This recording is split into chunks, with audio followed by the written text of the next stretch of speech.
اس لیے کہ آپ ہماری نئی نسل کے لیے ایک مسئلہ یہ ہو گیا کہ جہاں اللہ سے یا اللہ سے گفتگو یا اللہ سے باتیں کرنے کی بات آتی تو ہمارے نوجوان دلوں کی دھڑکنیں تیز ہو جاتی ہیں۔ وہ دھڑکنیں اس لیے تیز ہو جاتی ہیں کہ اس میں قصور مجھ جیسے بہت کم پڑھے لکھے مولوی صاحبان کا ہے، اس لیے کہ انہوں نے بجائے اللہ کے قریب کرنے کے نوجوان بیچاروں کو اللہ سے دور ہی کیا ہے۔ قدم قدم پہ تو اللہ سے ڈرایا ہے انہوں نے، فلاں کام کیوں کیا اللہ سے ڈرو، وہاں کیوں گئے اللہ سے ڈرو، کالے کپڑے کیوں پہنے اللہ سے ڈرو، فلاں جلد سے جلوس کو کیوں دیکھا اللہ سے ڈرو۔ اتنا ڈرا دیا ہے اللہ سے، اتنا ڈرا دیا ہے کہ ہمارا نوجوان اللہ سے اتنا ڈر گیا ہے کہ اب ڈر کے مارے اللہ کے گھر نہیں جاتا۔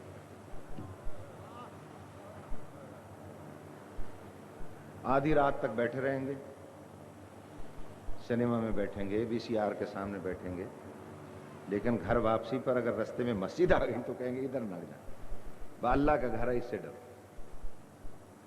اب کوئی ان اللہ سے ڈرانے والوں سے کوئی نہیں کہتا کہ اللہ سے ڈرانے والوں تم اللہ سے ڈرو، تم ڈرو اللہ سے۔ کیوں ڈرا ڈرا کے پبلک کو مار دیا اللہ سے؟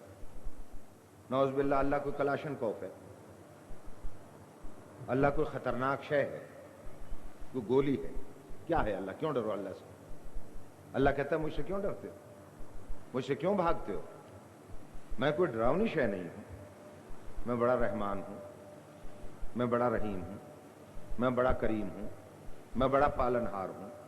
تم مجھ سے ڈر کے بھاگتے کیوں ہوں؟ تم میرے پاس آؤ، تم میرے قریب آؤ، تم مجھ سے آ کر باتیں کرو، میں تمہاری باتوں کا جواب دوں گا۔ اور دیکھو تمہیں اپنی اتنی پرواہ نہیں جتنی مجھ بے پرواہ کو تمہاری پرواہ ہے، تمہیں اپنا اتنا خیال نہیں جتنا مجھ بے خیال کو تمہارا خیال ہے۔ تم ساری رات سوتے ہو، میں جاگ کے پہرا دیتا ہوں۔ تم مجھ سے اولاد مانگتے ہو، میں خود بیٹی بیٹیاں نہیں رکھتا، تمہیں دیتا ہوں۔ تم مجھ سے رزق مانگتے ہو، میں خود نہیں کھاتا، تمہیں کھلاتا ہوں۔ اور دیکھو تمہیں اپنی اتنی فکر نہیں ہے، اور میں تو تمہاری فکر میں اتنا مصروف ہوں، اتنا مصروف ہوں، اتنا مصروف ہوں، مجھے تو مرنے کی بھی فرصت نہیں ہے۔ اتنا رحمان اللہ، اتنا رحیم اللہ، اتنا کریم اللہ، کیوں اللہ سے ڈرا ڈرا کے مار دیا؟ اس نے کہا تم میرے پاس آؤ، میرے قریب آؤ، میں نماز کی نیت کرواتا ہوں، قربتاً اللہ، میں تمہیں اپنے قریب بلاتا ہوں، اور دیکھو میرے گھر آ کر مجھ سے باتیں کرو۔ میرے گھر کے دروازے پر نہ کوئی پہرے دار ہے، نہ کوئی چوکی دار ہے، نہ کوئی پرائیویٹ سیکٹری ہے، نہ کوئی ملٹری سیکٹری ہے۔ تم آؤ اور بلا اختلاف مذہب آؤ، میرا گھر سب کے لیے ہے، آؤ بسم اللہ۔ اور دیکھو اگر کوئی میرے گھر کو اپنے لیے مخصوص کر دے، وہ میرا گھر ہی نہیں ہے۔ میں اللہ ہوں، میں سب کے لیے ہوں، تم میرے گھر آؤ، میں 5 وقت اذان کے ذریعے تمہیں اپنے گھر بلاتا ہوں، تم میرے گھر آ کر مجھ سے باتیں کرو۔ اور اگر دیکھو تمہیں آنے کی فرصت نہیں ہے، تم مجھے اپنے گھر بلا لو، میں آ جاؤں۔ اتنا مہربان اللہ، اتنا رحیم اللہ، اتنا کریم اللہ۔ ہم نے اللہ سے کہا یا اللہ ہم جو تجھ سے باتیں کریں تو باتیں کہاں کریں؟ کیا واقعاً یہ مسجد تیرا گھر ہے؟ اگر یہ مسجد تیرا گھر ہے تو کسی مسجد پر ہم نے یہ لکھا ہوا دیکھا ہی نہیں کہ یہ اللہ کی مسجد ہے۔ کسی مسجد پر لکھا ہے یہ فلاں فرقے کی، کسی پر لکھا ہے یہ فلاں مکتب فکر کی۔ تیرا گھر کہاں ہے؟ اور عجیب بات ہے کہ یہ مسجد کعبے ہی کی تو نقل ہے۔ میں نے آج تک نہیں دیکھا کہ جدہ ایئرپورٹ پر کسی نے کھڑے ہو کر پوچھا ہو بھیا ہمارا قبلہ کدھر ہے؟ سب کا ایک ہی قبلہ ہے، ایک ہی کعبہ ہے، سب اسی میں جمع ہوتے ہیں۔ کوئی ہاتھ کھول کے پڑھ رہا ہے، کوئی باندھ کے پڑھ رہا ہے، اللہ کو اس کی پرواہ نہیں۔ آپ کھول کے پڑھیں، باندھ کے پڑھیں، پڑھیں تو صحیح، مگر جیسے ہی وہاں سے واپس ہوئے تو کراچی ایئرپورٹ پہ پہنچتے ہی شروع ہو جاتے ہیں پوچھنا ساڑی مسجد کتھے ہے؟ ارے بھائی اگر وہ تواڈی مسجد ہے تو پھر اللہ کی کون سی؟ توجہ فرما رہے ہیں صاحبان؟ اور مزے کی بات یہ ہے پھر جھگڑا وہ کرتے ہیں جو یا کھول کے پڑھ رہے ہیں یا باندھ کے پڑھ رہے ہیں. پڑھ تو رہے ہیں، وہ انہیں کچھ کہہ رہے ہیں، وہ انہیں کچھ کہہ رہے ہیں، اور مزے وہ کرتے ہیں جو نہ کھول کے پڑھتے ہیں نہ باندھ کے پڑھتے ہیں، نہ انہیں وہ پوچھتے ہیں نہ وہ پوچھتے ہیں. خدا کرے ملت کو ایک اتحاد نصیب ہو، اللہ کرے سب اس کی بارگاہ میں اسی طرح جھکے جیسے خانہ کعبہ میں جا کے جھکتے ہیں. میرے محترم سامعین، ہم نے اللہ سے کہا یا اللہ تیرا کہیں اصلی گھر ہے؟ یہ گھر تو لوگوں نے تقسیم کر لیا. بڑا آدمی مرتا ہے تو مرنے کے بعد اس کی پراپرٹی بچوں میں تقسیم ہوتی ہے، لوگ جھگڑتے ہیں. وہ کہتا ہے فلاں کوٹھی میں لوں گا، فلاں فیکٹری میں لوں گا، فلاں کارخانہ میں لوں گا. اور مزے کی بات یہ کہ اللہ زندہ موجود ہے اور اس کی جائیداد تقسیم ہو گئی. اللہ نے کہا میں عالم الغیب ہوں، میں سمجھتا ہوں، اسی لیے میں کہتا ہوں کہ دیکھو میرا اگر اصلی گھر پوچھتے ہو تو لا یسعنی ارضی، میرا اصلی گھر زمین میں بنتا ہی نہیں، اس لیے کہ میں زمین میں سما ہی نہیں سکتا. ولا سمائی، نہ میرا گھر آسمانوں میں بنتا، نہ میں آسمانوں میں سما سکتا ہوں. تو یا اللہ جب تیرا گھر نہ زمین میں بنے نہ آسمان میں، تو کہیں تیرا گھر ہے بھی یا نہیں؟ کہا کہ اگر میرا اصلی گھر دیکھنا ہے تو سنو، یسعنی قلب عبدی المومن، میرا مکان بنتا ہے مومن بندے کے دل.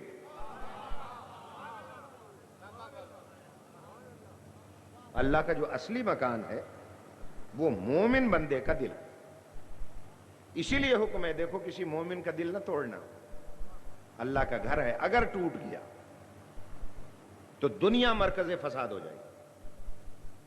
تو مومن کا اصلی گھر ہے، اللہ کا اصلی گھر مومن کا دل. اور مومن کا اصلی گھر کہاں ہے؟ کراچی میں، اسلام آباد میں. یہ تو برائے نام گھر ہیں. اللہ نے کہا مومن کا اصلی گھر ہے جنت. میری باتوں سے گھبرا تو نہیں رہے آپ حضرات؟ مومن کا اصلی گھر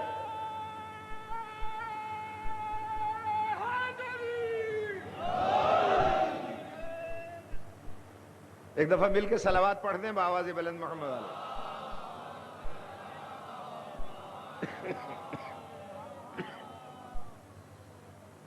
تو اللہ کا گھر ہے مومن کا دل، اور مومن کا گھر کہاں ہے؟ جنت. مومن کا اصلی گھر ہے جنت، اور اللہ کا گھر ہے مومن کا دل. اور اللہ نے کیا خوبصورت تقسیم کی ہے. اپنا گھر دے دیا مومن کے قبضے میں، مومن کا گھر رکھ لیا اپنے قبضے میں. دل دے دیا آپ کے قبضے میں، جنت رکھ لی اپنے قبضے میں.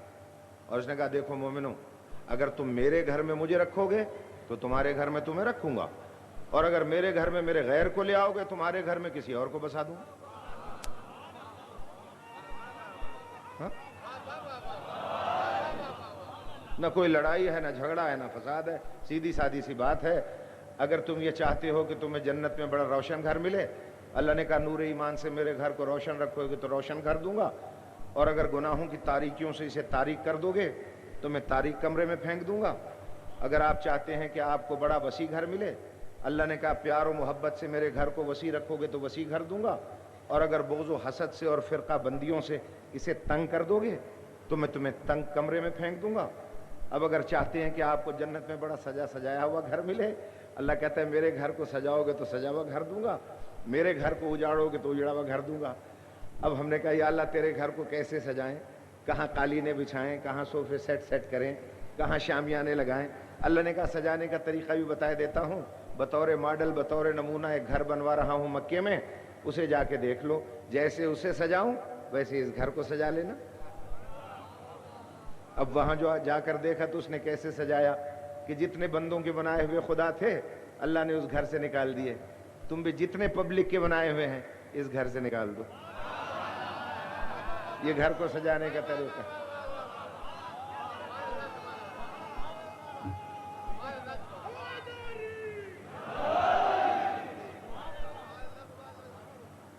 جتنے بندوں کو بنائے ہوئے خدا تھے میں نے وہاں سے نکال دیے, تم یہاں سے نکال دو. اور جسے میں نے اس گھر میں بلایا تھا اسے اس گھر میں بلا لو, گھر سج جائے.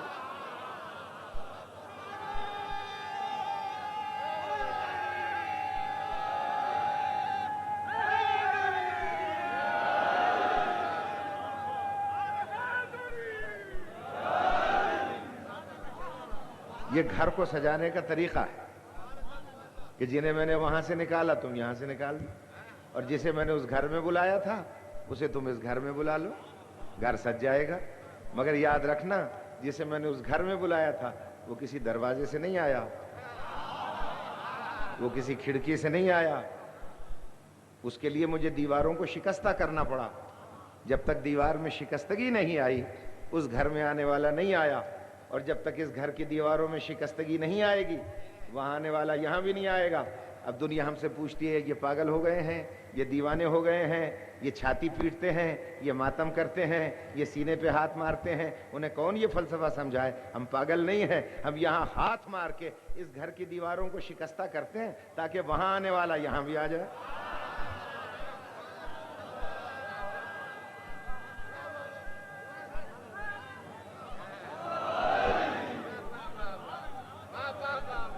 بھئی ایک دفعہ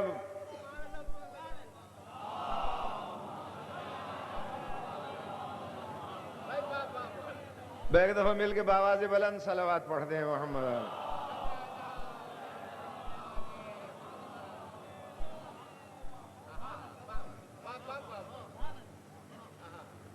بخدا آپ کی محبت نے آہستہ آہستہ اس قابل کیا مجھے کہ میں 2-4 لمحے آپ کے ساتھ چل سکا ہوں.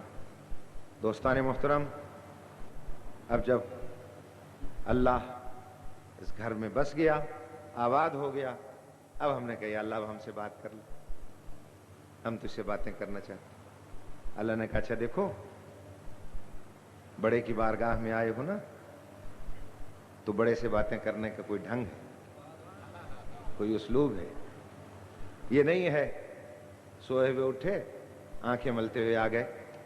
دنیا کے بڑے بھی تم سے بات نہیں کریں گے, مجھ سے باتیں کرنی ہے نا.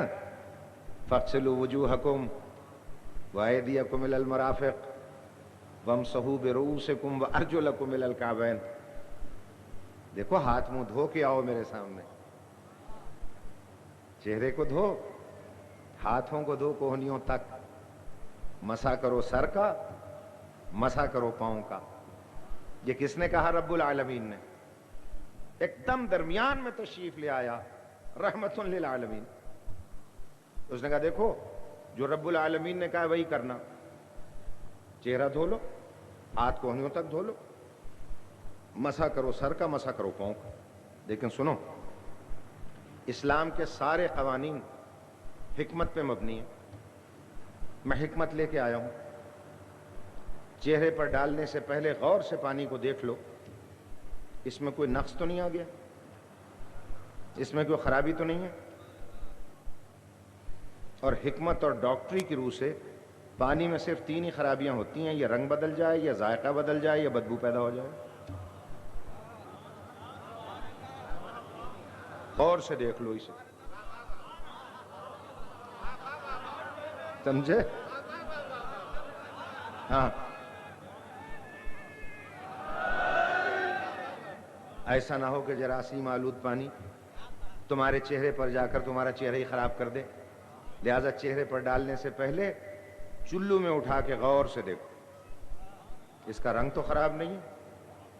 جب آنکھ پاس کر دے رنگ ٹھیک ہے, اب کلی کر کے چکھو, ذائقہ تو خراب نہیں ہے. جب زبان پاس کر دے ذائقہ ٹھیک ہے, اب ناک میں ڈال کے سونگھو. جب ناک پاس کر دے کہ اب اس کی خوشبو ٹھیک ہے, رنگ, ذائقہ, بدبو تینوں عیبوں سے پاک ہو, 4تھی دفعہ چہرے پہ ڈالو. بسم اللہ, آؤ میری بارگاہ میں آؤ. سمجھے؟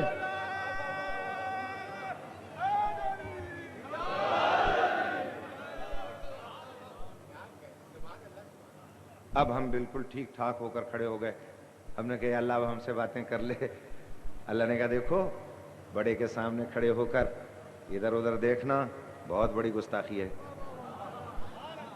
اٹینشن ہو کے کھڑے ہو جاؤ. اب ہم اٹینشن ہو کر کھڑے ہو گئے. ہم نے کہا اللہ اب ہم سے بات کر لے. اللہ نے کہا میری معرفت ہے تمہیں؟ میں نے کہا بالکل ہے.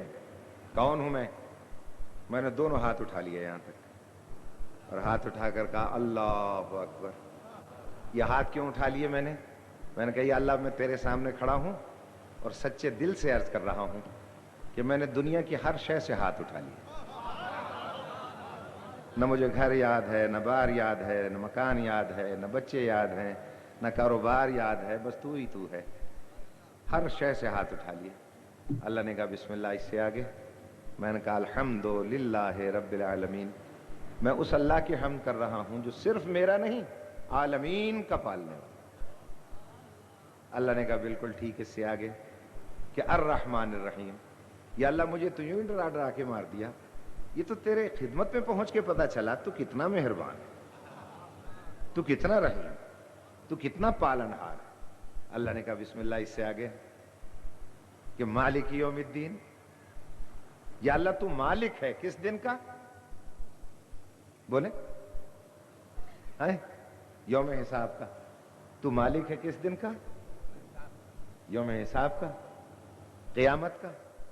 یہی معنی ہے نا. ارے میرے دوستو عالمانہ باتیں اور ہیں، میری تو قلندرانہ باتیں ہوتی ہیں. میں نے ساری ڈکشنریاں کھول کھول کے دیکھی کہ کیا دین کے معنی قیامت ہے، کیا دین کے معنی حساب ہے. مجھے تو کہیں نہ ملا. اگر دین کے معنی قیامت ہوں اور ایک ہندو آپ کا دین لے آئے قبول کر لے، کیا مطلب قیامت قبول کر لی اس نے؟ ایک عیسائی مسلمان ہو جائے آپ کے دین پر آ جائے، کیا مطلب قیامت پہ آ گیا ہوں؟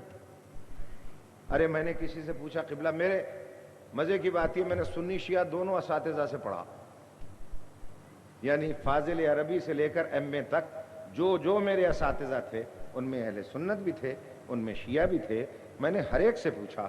کسی نے کہا دین کے معنی بدلہ، کسی نے کہا دین کے معنی جزا، کسی نے کچھ بتایا، کسی نے کچھ بتایا. جب بہت سے معنی اکٹھے ہو گئے تو مالک یوم الدین معنی سمجھ میں نہ آئے. بالآخر میں عاشقوں کی بارگاہ میں پہنچ گیا، درویشوں ولیوں کی بارگاہ میں پہنچ گیا. میں نے کہا یا اللہ تو مالک یوم الدین ہے، دین کسے کہتے ہیں؟ تو ایک دم اجمیر والے نے آواز دی، کوئی تمہیں نہیں بتائے گا، ہم بتائیں. دی ہست حسین.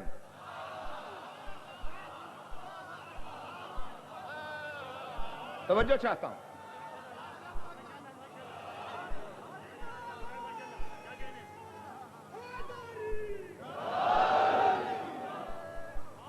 خواجہ معین الدین چشتی اجمیری رحمت اللہ علیہ نے کہا ادھر ادھر کیوں بھٹکتے ہو، نہ جاؤ مولویوں کے پاس، ہم عاشقوں سے پوچھو. دی ہست حسین. حسین دین ہے اور اللہ مالک یوم الدین ہے. مالک یوم الدین کا سیدھا سادہ ترجمہ ہے مالک یوم الحسین. یعنی جس دن اللہ کی نگرانی میں سارے انبیاء اپنی امتوں سمیت حسین ڈے منائیں گے، اسی کو قیامت کہتے ہیں. ایک صلوات پڑھتے ہیں بآواز بلند محمد علیہ.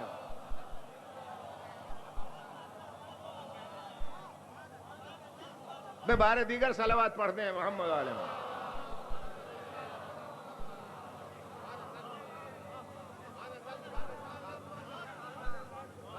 یا اللہ تو مالک یوم الدین. اللہ نے کہا بسم اللہ اس سے آگے. میں نے کہا یا اللہ ہم تیری ہی عبادت کرتے ہیں، تجھی سے مدد چاہتے ہیں. اللہ نے کہا بسم اللہ بالکل ٹھیک. ارے کچھ چاہتے بھی ہو. میں نے پھر دعا کر دی، میں نے پھر مانگ لیا اس سے. یہ اللہ اپنی بارگاہ میں کھڑا کر ہی لیا ہے اور اتنا مہربان ہو ہی گیا ہے تو ایک کرم فرما، اہدنا الصراط المستقیم. اب اس کے دو ترجمے ہو گئے. بعض نے کہا میں سیدھا راستہ دکھا. ہم غریبوں نے کہا نہیں، سیدھا راستہ تو معلوم ہے، ہمیں سیدھے راستے پہ قائم رکھ. اس لیے کہ اگر میں یہ ترجمہ کر لوں سیدھا راستہ دکھا، اگر دیکھا ہوا ہی نہیں ہے سیدھا راستہ تو مسجد تک کیسے آیا؟ توجہ ہے یا نہیں؟ مسجد تک کیسے آ گیا؟ قبلے کی طرف رخ کیسے کر لیا؟ توجہ فرما رہے ہیں صاحبان؟ تو ہمیں صراط مستقیم پہ قائم رکھنا۔ ایک دم میری روح سے آواز دے کر اللہ نے پوچھا، ارے صراط مستقیم کی بھی معرفت ہے؟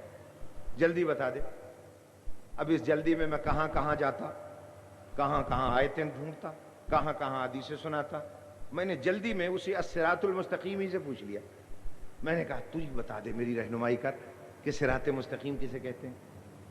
اب اس میں فوراً میری روح کا جواب ملا، الصراط المستقیم نے کہا تو جلدی سے میرے حرف گن کے بتا دے۔ اب دو لفظیں تھیں، الصراط ایک المستقیم۔ الصراط میں کتنے حرف ہو گئے؟ الف لام صاد رے الف تو 6، المستقیم الف لام میم سین تے قاف یہ میم 8، 8 اور 6 14۔ میں نے کہا یا اللہ یہ 14 کا راستہ صراط مستقیم ہے۔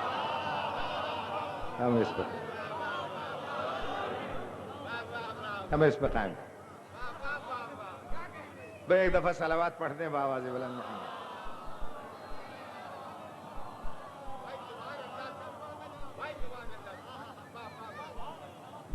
غیر المغضوب علیہم ولا الضالین۔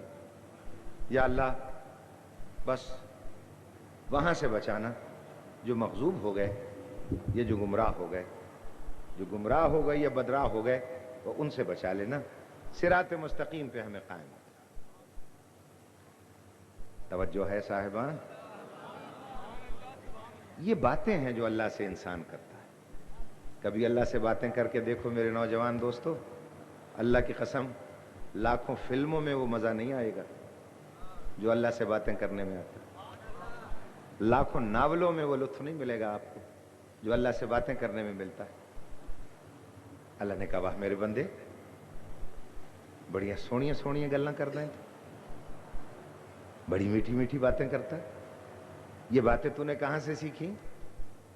میں نے کہا اللہ ایک کتاب میں پڑھی تھی۔ کیا نام ہے اس کتاب کا؟ میں نے کہا یا اللہ اس کا نام قرآن مجید ہے۔ کہ اس کی کوئی اور بات بھی یاد ہے یا صرف اتنی یاد ہے؟ میں نے کہا اور بھی یاد ہے، سنا دے۔ میں نے بسم اللہ کر کے ایک سورت اور سنا دی۔ اب اللہ کا پیار جو آگے بڑھا، اللہ نے کہا اچھا میرے بندے اب کھڑا رہا تو تھک گیا ہوگا، مانگ لے کیا مانگتا، مانگ کیا مانگتا۔ میں نے قبلہ یہاں وزیر اعظم سے ملاقات مانگی تو شریف کے پاس ٹائم نہیں تھا۔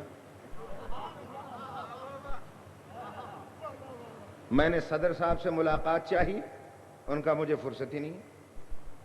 پنجاب سے آیا، میں نے کہا گورنر سے ملاقات کروں، ایک نے کہا میں ہوں، دوسرے نے کہا میں ہوں، میری سمجھ میں رہا یا اللہ میں کہاں جاؤں۔ توجہ ہے یا نہیں؟ تو جو سب سے بڑا تھا، جب اس نے مجھ سے کہا مانگ کیا مانگتا، تو میں نے مانگنے سے پہلے شکریہ کے طور پر اس کے سامنے سر جھکا دیا اور سر جھکا کر کہا سبحان رب العلی و بحمدہ، سبحان رب العظیم و بحمدہ۔ یا اللہ تو کتنا عظیم ہے کہ جس نے مجھ جیسے حقیر کی بات کو سن لیا۔ یہاں اپلیکیشنوں کے جواب مہینوں تک نہ ملے اور وہاں سے فوراً جواب ملا، سمع اللہ لمن حمدہ، میرے بندے جو کچھ تو نے کہا سب میں نے سن لیا۔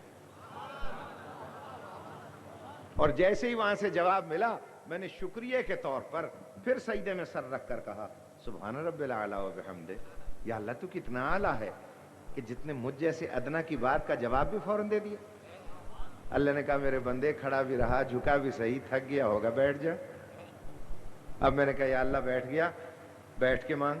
میں نے کہا اللہ اپنے سامنے بٹھا لیا ہے، میں ہوں بڑا گناہگار، بٹھا لیا ہے تو میرے گناہ بھی معاف کر دے، استغفر اللہ ربی واتوب الیہ۔ اور جیسے ہی گناہوں کی بخشش ملی، میں نے شکریہ میں پھر سر جھکا دیا، سبحان رب العلی و بحمدہ۔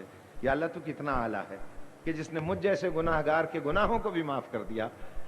اب جیسے ہی اللہ کا پیار بڑھتا رہا، مجھے بھی لطف آتا رہا، میں پھر کھڑا ہو گیا، پھر الحمد، پھر سبحان رب العظیم، پھر سبحان رب العلی۔ اللہ نے کہا اچھا اطمینان سے بیٹھ کر بتلا دے، آخری دفعہ پوچھ رہا ہوں کہ میری معرفت ہو گئی؟ میں نے کہا اشہد ان لا الہ الا اللہ، میں گواہی دیتا ہوں کہ تیرے سوا کوئی معبود نہیں ہے، بس تو ہی لا الہ الا اللہ ہے۔ اللہ نے کہا مجھ سے ملا تھا کبھی؟ میں نے کہا نہیں۔ میرا چہرہ دیکھا تھا؟ میں نے کہا کبھی نہیں. تجھے کیسے پتا چلا میں لا الہ الا اللہ ہوں؟ یا اللہ تیرا تعارف ایک اور شخصیت نے کرایا تھا. کون ہے وہ؟ کہ تیرا عبد بھی اور تیرا رسول بھی. کیا نام لے اس کا؟ میں نے کہا اشہد ان محمدا عبدہ و رسولہ. یا اللہ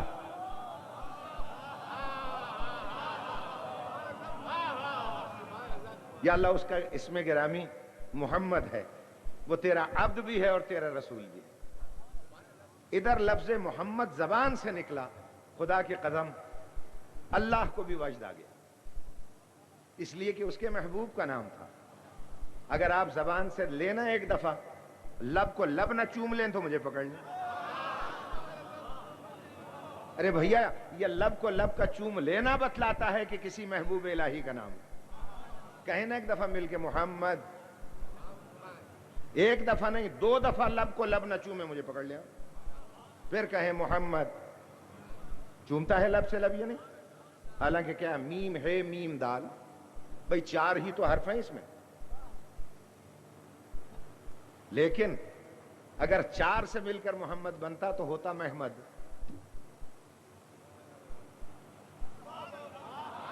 توجہ رہے، محمد نہ ہوتا پھر محمد ہوتا.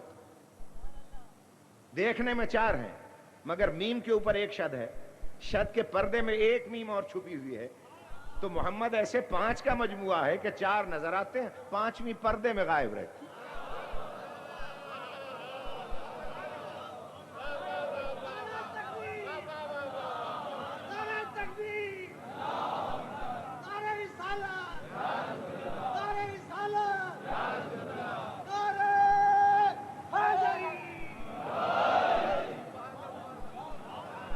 بھئی ایک دفعہ مل کے بآواز بلند نعرہ حیدری. یا اللہ اس کا اسم گرامی محمد ہے، اس نے آپ کا تعارف کرایا ہم سے، تو ہم سمجھ رہے ہیں کہ تو لا الہ الا اللہ ہے. اب اللہ نے کہا چل ایک بات اور بتا دے میرے بندے، وہ جو میرا حبیب ہے اس سے کبھی ملے تھے تم؟ میں نے کہا نہیں. اس کا چہرہ مبارک دیکھا تھا کہ نہیں؟ اس سے ملاقات کی کہ نہیں؟ پھر تجھے کیسے پتا چلا کہ وہ میرا عبد بھی اور رسول بھی؟ کہ اللہ اس کا تعارف کچھ اور ہستیوں نے کروایا تھا. اللہ نے کہا اس کا مطلب ہے تیرے اصلی محسن وہ بندے ہیں جنہوں نے تجھے محمد سے ملایا، محمد نے مجھ سے ملایا. اب اگر میرے ساتھ باتیں کرتے وقت ان کا ذکر نہیں کرے گا، یہ ساری باتیں تیرے منہ پہ دے ماروں گا. میں نے فوراً کہا اللہم صلی علی محمد و آل محمد. بھائی بآواز بلند صلوات پڑھ لیں محمد.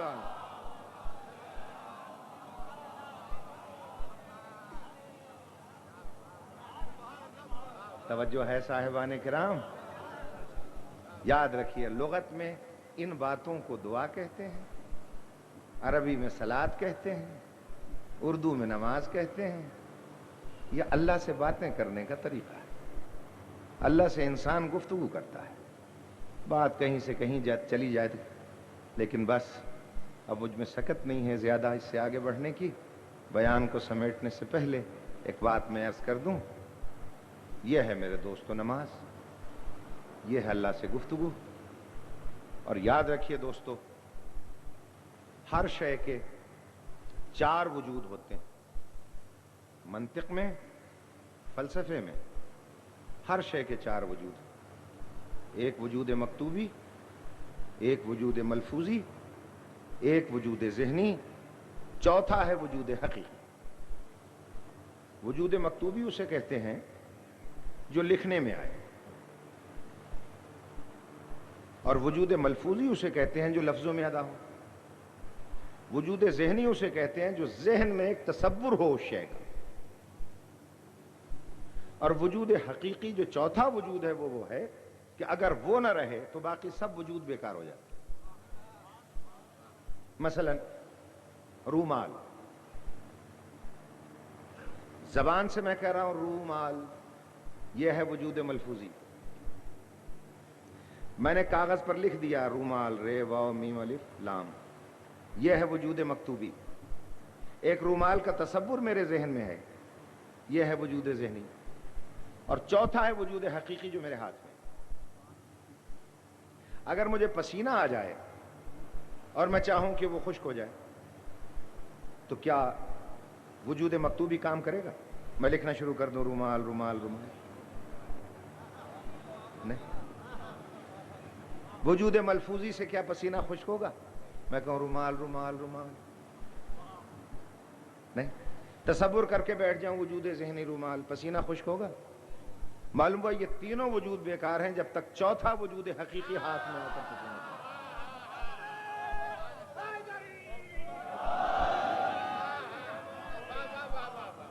توجہ فرما رہے ہیں صاحب؟ بھائی اسی طرح یاد رکھیے نماز کے بھی 4 وجود ہیں. وجود مکتوبی جو دینیات کی کتابوں میں لکھا ہو، وجود ملفوظی جو زبان سے آپ ادا کرتے ہیں الحمد سبحان رب العلا سبحان رب العظیم، یہ وجود ملفوظی.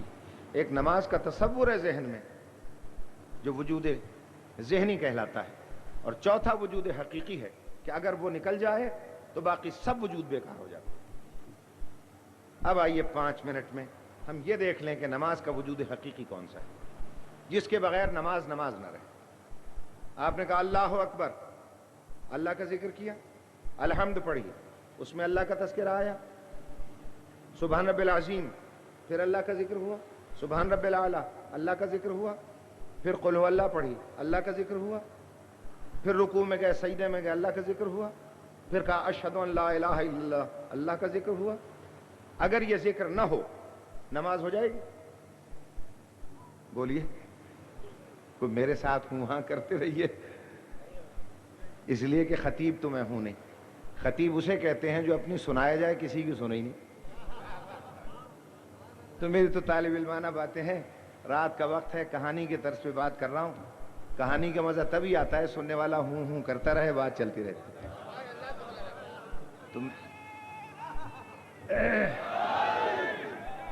تو محترم سامعین، اللہ کا ذکر اگر نہ کریں تو نماز ہو جائے گی؟ نہیں ہوگی. معلوم ہوا اللہ ہے نماز کا وجود حقیقی. ٹھیک ہے. اچھا اللہ کا ذکر کر لیں، اشہد ان محمدا عبدہ ورسولہ نہ کہیں، نماز ہو جائے گی؟ معلوم ہوا سرکار دو عالم ہے.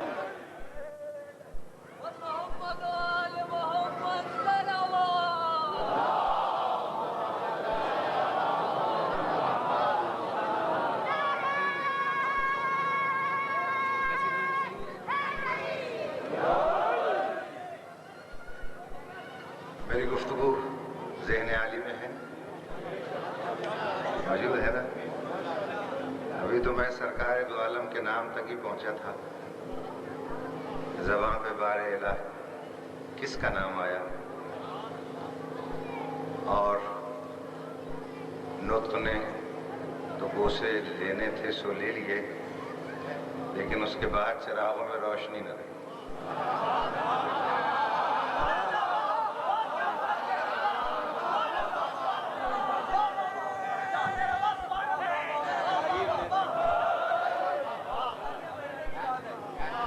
دوستان محترم، بس تو گزارش میری یہ تھی کہ جن ہستیوں نے سرکار تک پہنچایا، سرکار نے خدا تک پہنچایا، ان ہستیوں کا تذکرے کے بغیر نماز نہیں ہو سکتی. اسلام کے جتنے بھی فرقے ہیں، چاہے 73 ہیں چاہے ہزاروں ہیں، جتنے بھی، جو نماز پڑھے گا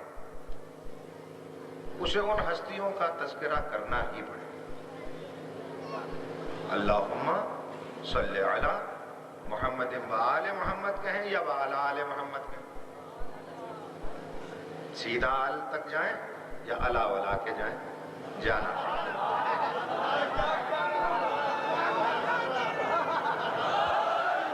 جانا پڑے گا.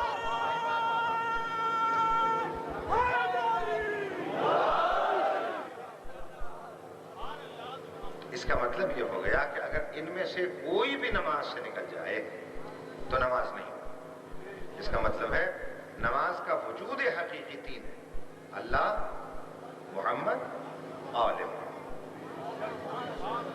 اللہ نماز، اللہ کا ذکر کرنے والا نمازی، سرکار دو عالم نماز، حضور کا ذکر کرنے والا نمازی، آل محمد نماز، آل محمد کا ذکر کرنے والا نمازی۔ توجہ ہے یا نہیں؟ ارے بھیا نماز کو کیا کہتے ہیں؟ صلاۃ ہی تو کہتے ہیں نا، کیا کہتے ہیں؟ اور صلاۃ کی جمع کیا ہے؟ صلوات۔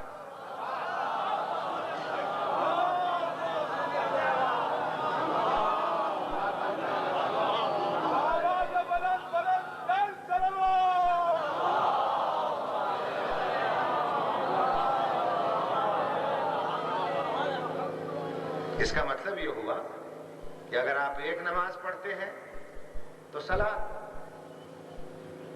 اور جہاں بہت سی نمازوں کا ثواب اکٹھا ہو جائے اسی کو کہتے ہیں صلوات۔ توجہ فرمائی صاحبہ نے کرام۔ بس ہو سکتا ہے ذہنوں میں یہ خیال پیدا ہو بھئی یہ تو ٹھیک ہے اللہ نماز، سرکار دو عالم نماز، لیکن یہ کہ آل محمد نماز یہ کیسے ہو سکتا؟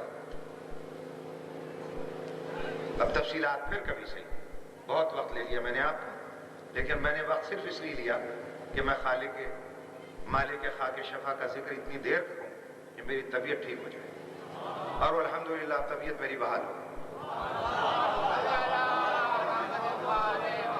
آپ یقین کیجئے اسلام آباد میں 3 دن تک ڈاکٹر نے زور لگایا، میری طبیعت ٹھیک نہیں، اور انہوں نے یہ ہدایت دی تھی کہ سفر نہ کیجیے گا اور تقریروں سے پرہیز کیجیے گا، مگر میں مالک خاک شفا کو پکارتا ہوا یہاں پہنچ گیا، اور آپ یقین کیجئے کہ اس وقت میری طبیعت اب بحال ہوئی ہے۔ ایک صلوات پڑھتے ہیں آپ آواز بلند محمد۔